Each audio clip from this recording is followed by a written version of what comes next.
আসসালামু আলাইকুম। আমি আজকে এখানে দেখেন 1 কেজি টমেটো নিলাম। তো এই টমেটো দিয়ে টমেটোর একটা চাটনি বানাবো। তো এই টমেটোগুলাই আমি এখন কেটে নিব। তো কেটে আমি একটা কড়াইতে তেল দিয়ে 1 চামচ হলুদের গুঁড়া, 1 চামচ মরিচের গুঁড়া, 1 চামচ ধনিয়ার গুঁড়া, স্বাদ মতো লবণ দিয়ে তারপর আমি এই যে টমেটোটা ঢেলে দিব। তো দেখেন টমেটোটা সুন্দর করে কেটে তো এখন দিয়ে দিলাম আমি।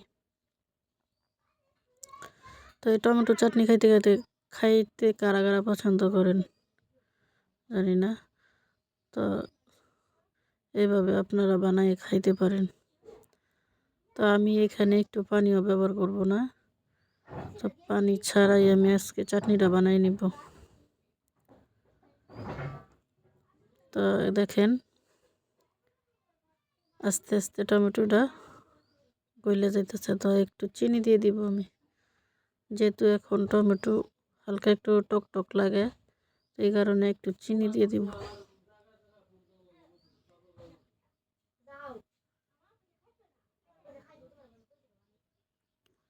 তো চিনিটা দেওয়ার পরে একটু একটু পানি উঠবে। তো এই পানি সিদ্ধ হয়ে যাবে টমেটোগুলো।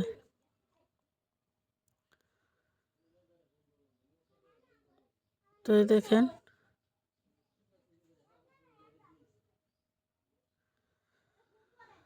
তো কত সুন্দর টমেটো সিদ্ধ হয়ে গেছে। তো এই যে দেখেন আমার টমেটো চাটনিটা বানানো হয়ে গেছে। তো যারা যারা আমার ভিডিওটা দেখতেছেন তো সবাই আমার ভিডিওটা লাইক, কমেন্ট ও শেয়ার ও ইউটিউবে ঢুকে চ্যানেলটা সাবস্ক্রাইব করবেন। ধন্যবাদ সবাই। আসসালামু আলাইকুম।